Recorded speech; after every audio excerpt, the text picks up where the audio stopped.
Hello everyone, आप सभी का फिर से स्वागत है।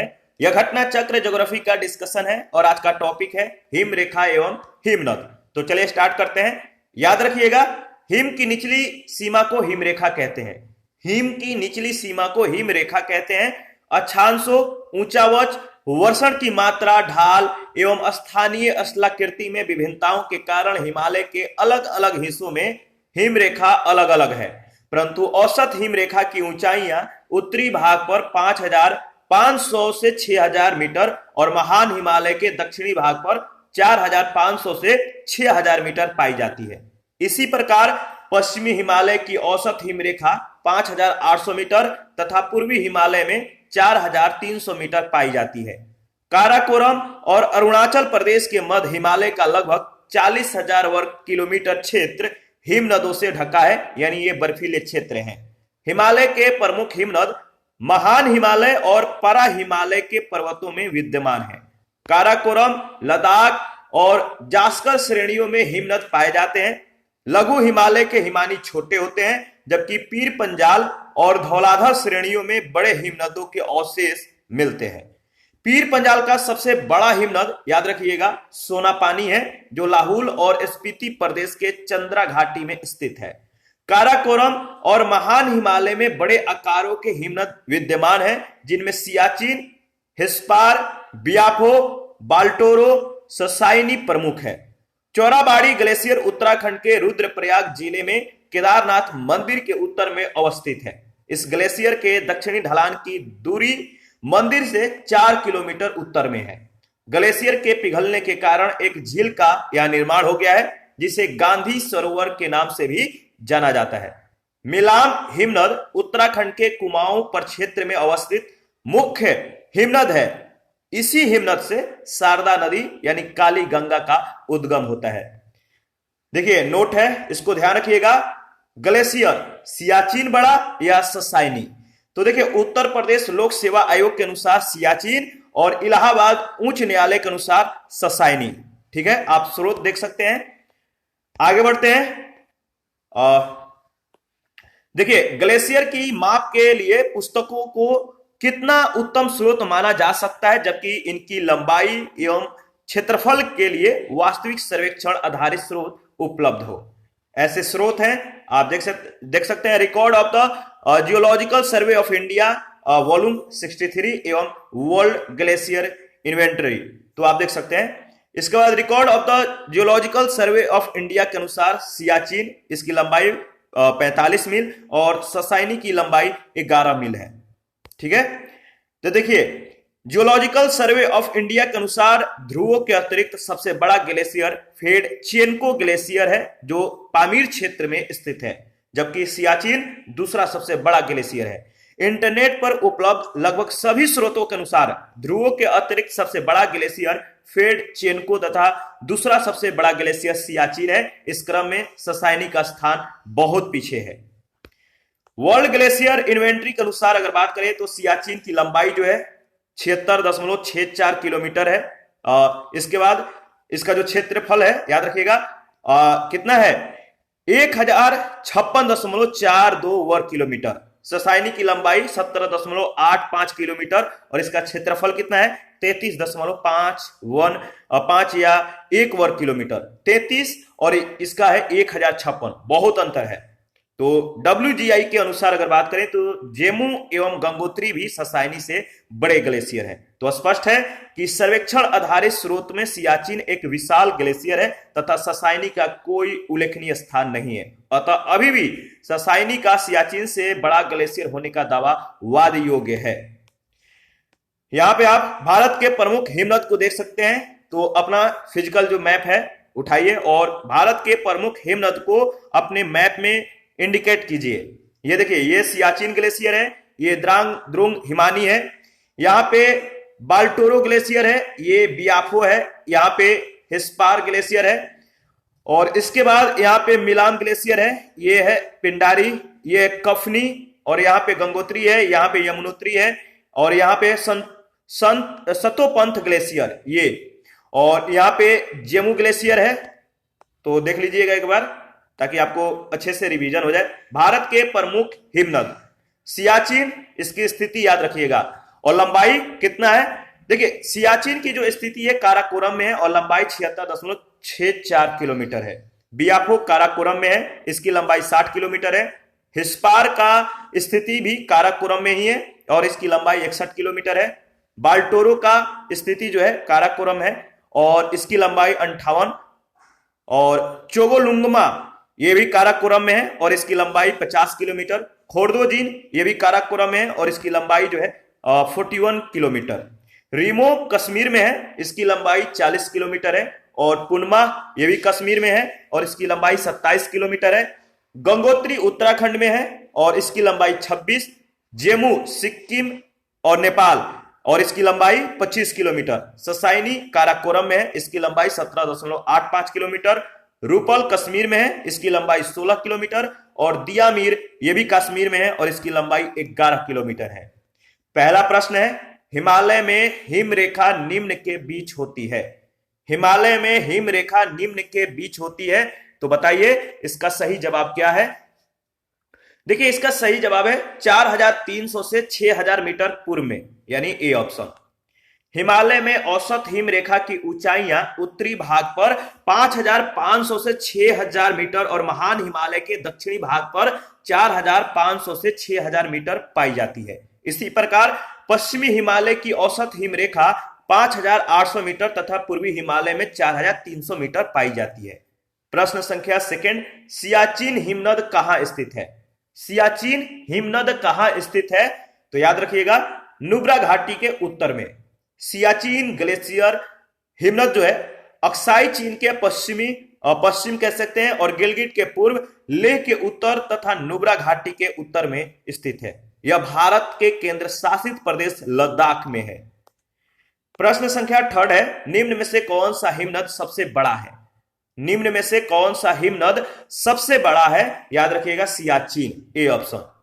आगे बढ़ते हैं और देखिए विकल्प में दिए गए हिमनदों में सबसे बड़ा हिमनद सियाचिन है, ठीक है, और इसकी जो लंबाई है 76.64 किलोमीटर है। प्रश्न संख्या 4 है, सबसे बड़ा हिमनद निम्नलिखित में से कौन है? सबसे बड़ा हिमनद निम्नलिखित में से कौन है? तो गंगोत्री। देखिए उपयुक्त प्रश्न में दिए गए हिमनदों की लंबाइयां इस प्रकार है। गंगोत्री हिमनद की लंबाई 26 किलोमीटर, रुंडुन हिमनद की 19 किलोमीटर, कंचनजंगा हिमनद की 16 किलोमीटर, केदारनाथ हिमनद 14 किलोमीटर। तो सबसे जो विकल्प में दिए गए उपयुक्त प्रश्न में सबसे लंबा जो हिमनद है वह है गंगोत्री हिमनद। प्रश्न संख्या 5 है, निम्न में से कौन सा विशालतम हिमनद है? निम्न में से कौन सा विशालतम हिमनद है? तो सियाचिन, डी ऑप्शन इसका बिल्कुल सही है। यहां पे आप जो हिमनद है इनकी स्थिति और लंबाई को देख सकते हैं। ससाइनी काराकोरम में है और इसकी लंबाई 17.85 किलोमीटर है। गंगोत्री उत्तराखंड में है, इसकी लंबाई 26 किलोमीटर है। जेमू सिक्किम और नेपाल में है और इसकी लंबाई 25 किलोमीटर है। और सियाचिन काराकोरम में इसकी लंबाई 76.64 किलोमीटर है, ठीक है। और प्रश्न संख्या 6 है, चौराबाड़ी ग्लेशियर स्थित है। चौराबाड़ी ग्लेशियर कहां स्थित है? तो केदारनाथ मंदिर के उत्तर में। याद रखिएगा चौराबाड़ी जो ग्लेशियर है कहां स्थित है? केदारनाथ मंदिर के उत्तर में। चौराबाड़ी ग्लेशियर उत्तराखंड के रुद्रप्रयाग जिले में केदारनाथ मंदिर के उत्तर में अवस्थित है। प्रश्न संख्या 7 है, हिमालय के हिमनदों के पिघलने की गति क्या है? हिमालय के जो हिमनद हैं इनके पिघलने की जो गति है याद रखिएगा सबसे अधिक है, यानी बी ऑप्शन। और इसके बारे में कुछ इंफॉर्मेशन है। हिमालय के हिमनदों के पिघलने की जो गति है सर्वाधिक है। गंगा नदी के उद्गम स्थल पर जो स्थित गंगोत्री ग्लेशियर है वो तेजी से पिघल रहा है और इसी के परिणाम स्वरूप इसका विस्तार कम होकर पिछले 50 वर्षों की तुलना में लगभग आधा हो गया है। तो याद रखिएगा जो हिमालय के हिमनद हैं इनके पिघलने की जो गति है वो सबसे ज्यादा है।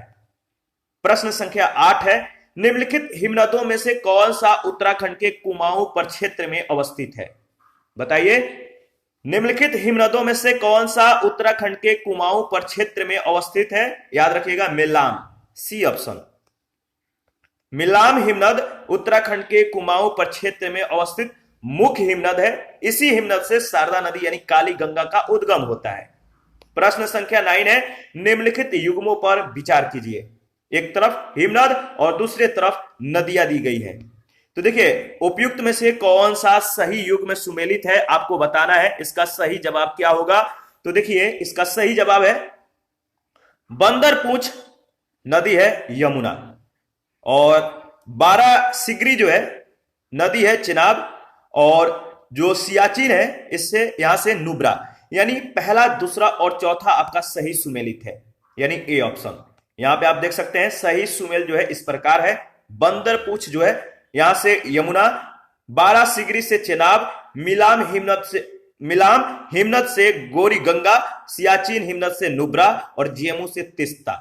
तो ए सही उत्तर है। बंदर पूंछ एवं मिलाम हिमनद उत्तराखंड में, 12 सिगरी जो हिमनद है ये हिमाचल प्रदेश में है, सियाचिन हिमनद जो है जम्मू और कश्मीर में, और जेमू हिमनद सिक्किम में है। मंदाकिनी नदी का जो स्रोत है वो है सुमेरु हिमनद, याद रखिएगा। आगे बढ़ते हैं और हमारा नेक्स्ट जो टॉपिक है वो है पठार। तो चलिए इसको भी कवर कर लेते हैं। देखिए, प्रायद्वीपीय भारत की चट्टानों की उत्पत्ति लगभग 3600 मिलियन वर्ष पूर्व हुई थी। कार्बोनिफेरस युग के पहले यह गोंडवाना लैंड का एक भाग था। कार्बोनिफेरस युग के दौरान दामोदर, सोन, महानदी और गोदावरी बेसिनों में कोयले का निर्माण हुआ, जबकि क्रिटेशियस युग के दौरान अत्यधिक ज्वालामुखी उद्गार से दक्कन ट्रैप का निर्माण हुआ। इसी काल में दक्कन के पठार पर बेसाल्ट निर्मित लावा सैलो का निर्माण हुआ। दक्कन ट्रैप का निर्माण क्रिटेशियस काल के अंतिम चरण में प्रारंभ हुआ, याद रखिएगा। प्रायद्वीपीय पठार में चौड़ी छिछली घाटियां एवं गोलाकार पहाड़ियां हैं। इस पठार के दो मुख्य भाग हैं, मध्य उच्च भूमि तथा दक्कन का पठार। नर्मदा नदी के उत्तर में स्थित मालवा के पठार के अधिकतर भागों को मध्य उच्च भूमि नाम से जाना जाता है। मध्य उच्च भूमि पश्चिम में चौड़ी परंतु पूर्व में संकीर्ण है। मध्य उच्च भूमि के पूर्वी विस्तार को स्थानीय रूप से बुंदेलखंड तथा बघेलखंड के नाम से जाना जाता है। दामोदर नदी के द्वारा अपवाहित छोटा नागपुर पठार मध्य उच्च भूमि का भाग है। छोटा नागपुर पठार का जो विस्तार है, याद रखिएगा, झारखंड के रांची, हजारीबाग, संथाल परगना, पलामू, धनबाद, सिंहभूम जिले और पश्चिमी बंगाल के पुरुलिया जिले के कितना 87,239 वर्ग किलोमीटर क्षेत्रफल में है। इस पठार में विभिन्न ऊंचाइयों के पठारों का क्रम मिलता है। मध्य पश्चिमी भाग पर पाट भूमि स्थित है, जिसकी अधिकतम ऊंचाई 1100 मीटर मिलती है। इस पठार के प्रत्येक दिशा में सोपान मिलते हैं, याद रखिएगा।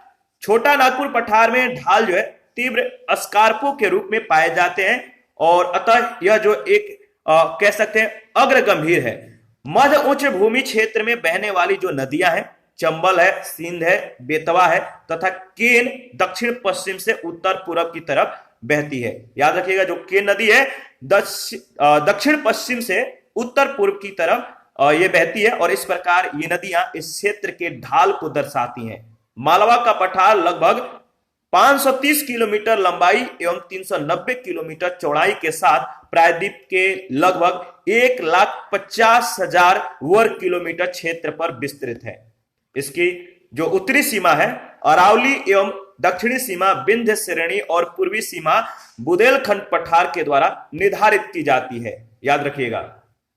यहां पे भारत के पठार को आप जो है अपने मैप में इंडिकेट कर सकते हैं। यह है आपका लद्दाख का पठार, ये क्षेत्र, और यहाँ पे ये जो क्षेत्र है ये है मालवा का पठार, और ये है आपका छोटा नागपुर का पठार। यहाँ पे जो है ये है मेघालय का पठार।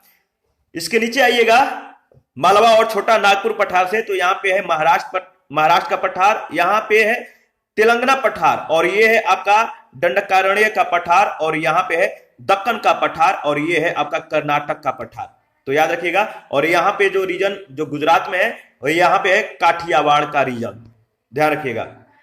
दक्कन का पठार एक त्रिभुजाकार भूभाग है जो नर्मदा नदी के दक्षिण में स्थित है। इसके उत्तर में चौड़े आधार पर सतपुड़ा की श्रृंखला है, जबकि महादेव, कैमूर तथा मैकाल श्रृंखला इसके पूर्वी विस्तार को प्रदर्शित करती है। दक्कन ट्रैप में काली मृदा पाई जाती है, याद रखिएगा। दक्कन ट्रैप में काली मृदा पाई जाती है जिसका निर्माण बेसाल्ट लावा के अपक्षय और अपरदन के फल स्वरूप हुआ है। अरावली की पहाड़ियां प्रायद्वीप या प्रायद्वीपीय पठार के उत्तर पश्चिमी किनारे पर स्थित है। ये बहुत अधिक खंडित एवं अपर्दित पहाड़ियां हैं। प्रायद्वीपीय पठार का एक भाग उत्तर पूर्व में पाया जाता है। इसे स्थानीय रूप से मेघालय का पठार, कार्बी एंगलोंग पठार तथा उत्तर कच्चार पहाड़ी के नाम से जाना जाता है। यह भ्रंशन के कारण प्रायद्वीपीय भाग से मालदा गैप के द्वारा पृथक हो गया है। मालदा गैप यानी पश्चिम बंगाल, मेघालय व कार्बी एंगलोंग पठार को छोटा नागपुर पठार से अलग करता है। याद रखिएगा, मालदा गैप जो है मेघालय व कार्बी एंगलोंग पठार को छोटा नागपुर पठार से अलग करता है। मेघालय पठार में 3 महत्वपूर्ण पहाड़ियां, नाम याद रखिएगा, बहुत ज्यादा इंपॉर्टेंट है। मेघालय पठार में 3 महत्वपूर्ण जो पहाड़ियां हैं, गारो, खासी एवं जयंतिया है। भुवन पहाड़ियां मिजो हिल्स का भाग है। दंडकारण्य क्षेत्र जो है मुख्यतः उड़ीसा, छत्तीसगढ़, आंध्र प्रदेश, तेलंगाना एवं महाराष्ट्र में विस्तृत है। पहला प्रश्न है, भारत के दक्कन के पठार पर बेसाल्ट निर्मित लावा शैलों का निर्माण हुआ है किस युग में? भारत के दक्कन के पठार पर बेसाल्ट निर्मित लावा शैलों का निर्माण हुआ है क्रिटेशियस युग में। याद रखिएगा, क्रिटेशियस युग। आगे बढ़ते हैं। देखिए, कार्बोनिफेरस युग के दौरान दामोदर, सोन, महानदी और गोदावरी बेसिन में कोयले का निर्माण हुआ, जबकि क्रिटेशियस युग के दौरान अत्यधिक ज्वालामुखी उद्गार से दक्कन ट्रैप का निर्माण हुआ। इसी काल में दक्कन के पठार पर बेसाल्ट निर्मित लावा शैलों का निर्माण हुआ। दक्कन ट्रैप का निर्माण क्रिटेशियस काल के अंतिम चरण में प्रारंभ हुआ। मेघालय का पठार भाग है किसका? मेघालय का जो पठार है किसका भाग है? देखिए, याद रखिएगा, प्रायद्वीपीय खंड का। मेघालय का पठार प्रायद्वीपीय पठार का विस्तार है। यह भ्रंशन के कारण प्रायद्वीपीय भाग से मालदा गैप के द्वारा पृथक हो गया है। प्रश्न संख्या 3 है, भारत के अतिरिक्त प्रायद्वीपीय पर्वत निर्मित हुए। भारत के अतिरिक्त प्रायद्वीपीय पर्वत निर्मित हुए सेनोजोइक महाकल्प में। सेनोजोइक महाकल्प यानी डी ऑप्शन। हिमालय तथा भारत के अतिरिक्त प्रायद्वीपीय पर्वतों सिंधु और गंगा के मैदान के उत्तर का जो भाग है, इसका निर्माण सेनोजोइक महाकल्प में हुआ है। याद रखिएगा। प्रश्न संख्या 4 है, छोटा नागपुर पठार का सर्वाधिक घना बसा जिला धनबाद क्यों है? छोटा नागपुर पठार का जो सर्वाधिक घना बसा जिला धनबाद है, ये क्यों है आपको बताना है। तो देखिए, इसका जो कारण है, इसमें सी ऑप्शन जो दिया गया है, खनन उद्योग का जो खनन उद्योग है इसका विकास तथा औद्योगिकरण। तो ध्यान रखिएगा, जो जिला धनबाद है क्यों है, इसका जो कारण है खनन उद्योग का विकास तथा औद्योगिकरण। धनबाद कोयला खनन और औद्योगिक संस्थापन के लिए जो है जाना जाता है। धनबाद में लाल मिट्टी व्यापक क्षेत्र में पाई जाती है जो कृषि के लिए उपयोगी नहीं होती है। कोयला, लौह, अभ्रक, तांबा इत्यादि का पाया जाना जनसंख्या के संकेंद्रण का कारण नहीं हो सकता। छोटा नागपुर पठार है। छोटा नागपुर पठार जो है, बताइए क्या है? तो एक क्या है? एक अग्र गंभीर है। छोटा नागपुर का पठार एक अग्र गंभीर है। ध्यान रखिएगा, इसके बारे में देख लेते हैं। छोटा नागपुर पठार में विभिन्न ऊंचाइयों के पठारों का क्रम मिलता है। मध्य पश्चिमी भाग पर पाट भूमि स्थित है जिसकी अधिकतम ऊंचाई 1100 मीटर मिलती है। इस पठार के प्रत्येक दिशा में सोपान मिलते हैं। पठार में ढाल तीव्र स्कार्पों के रूप में पाए जाते हैं, अतः यह एक अग्र गंभीर है। प्रश्न संख्या 6 है, नीचे दिए गए चित्रों पर विचार कीजिए। एक फिगर है, इस फिगर को देखिए और इस पर विचार कीजिए। जो ABC का लोकेशन है, ABCD का, वो किसका या किस स्थान को अंकित करता है? तो आप बताइए इसका सही जवाब क्या होगा। देखिए, जो ए है वो है रेफ्ट घाटी क्षेत्र, बी जो है वो है छत्तीसगढ़ मैदान, और सी जो है छोटा नागपुर पठार, और डी जो है वर्षा छाया क्षेत्र। यानी इसका सही जवाब है सी ऑप्शन। ध्यान रखिएगा, ए जो है नर्मदा ताप्ती रेफ्ट घाटी का क्षेत्र है, बी जो है बी का जो लोकेशन है छत्तीसगढ़ मैदान है, सी का जो लोकेशन है छोटा नागपुर पठार, और डी जो है पश्चिमी घाट के पूर्व में वृष्टि छाया क्षेत्र है। प्रश्न संख्या 7 है, अरावली एवं विंध्य श्रृंखलाओं के मध्य कौन सा पठार स्थित है? अरावली एवं विंध्य श्रृंखलाओं के मध्य कौन सा पठार स्थित है? तो देखिए सही जवाब है मालवा का पठार। अरावली एवं विंध्य श्रृंखलाओं के मध्य मालवा का पठार जो है स्थित है। इसकी उत्तरी सीमा अरावली एवं दक्षिणी सीमा विंध्य श्रेणी और पूर्वी सीमा बुंदेलखंड पठार के द्वारा निर्धारित की जाती है। प्रश्न संख्या 8 है, दंडकारण्य क्षेत्र अवस्थित है। दंडकारण्य क्षेत्र अवस्थित है, बताइए। तो देखिए छत्तीसगढ़ एवं उड़ीसा में, ध्यान रखिएगा, जो दंडकारण्य का जो क्षेत्र है अवस्थित है छत्तीसगढ़ एवं उड़ीसा में। और यहां पे आप देख सकते हैं दंडकारण्य क्षेत्र जो है मुख्यतः उड़ीसा, छत्तीसगढ़, तेलंगाना, महाराष्ट्र और आंध्र प्रदेश में फैला हुआ है। प्रश्न संख्या 9, दंडकारण्य क्षेत्र किस राज्य में स्थित है? दंडकारण्य क्षेत्र किस राज्य में स्थित है आपको बताना है। इसका सही जवाब क्या होगा? तो देखिए इसका सही जवाब है ई ऑप्शन। दंडकारण्य क्षेत्र जो है उड़ीसा, छत्तीसगढ़, तेलंगाना, महाराष्ट्र और आंध्र प्रदेश में फैला हुआ है। तो उपयुक्त में से एक से अधिक। प्रश्न संख्या 10 है, दंडकारण्य भारत के किस भाग में स्थित है? तो आपको मालूम है जो दंडकारण्य का क्षेत्र है भारत के किस भाग में स्थित है? तो मध्यवर्ती, याद रखिएगा, दंडकारण्य भारत के मध्यवर्ती भाग में स्थित है। 11 नंबर है, बिहार के निम्न हिस्सों में से कौन सा हिस्सा भूतात्विक दृष्टि से अपेक्षाकृत पुराना है? बिहार के निम्न हिस्सों में से कौन सा हिस्सा भूतात्विक दृष्टि से अपेक्षाकृत पुराना है? तो याद रखिएगा खड़गपुर पहाड़िया, सी ऑप्शन। देखिए खड़गपुर पहाड़िया जो है धरवाड़ क्रम की है, जबकि रोहतास पठार विंध्यन क्रम की, उत्तर पश्चिम पहाड़िया तृतीय क्रम की तथा उत्तर गंगा मैदान नवीनतम है। प्रश्न संख्या 12 है, निम्न में से कौन सा मेघालय पठार का अंश नहीं है? कौन सा मेघालय पठार का अंश नहीं है? तो इसका सही जवाब क्या होगा? तो देखिए भुवन जो पहाड़िया है यह मेघालय पठार का अंश नहीं है, ए ऑप्शन। यानी भुवन पहाड़ी को छोड़कर गारो, खासी, जयंतिया ये जो पहाड़ी है ये मेघालय पठार का अंश है। ठीक है, याद रखिएगा। और आगे बढ़ते हैं। प्रश्न देखिए इसके बाद तो प्रश्न फिनिक्स हो गया इस टॉपिक का। नेक्स्ट टॉपिक है हमारा तटीय भाग, जिसमें भारत की तट रेखा के बारे में डिस्कस करेंगे। तो इस टॉपिक को नेक्स्ट सेशन में हम लोग डिस्कस करेंगे।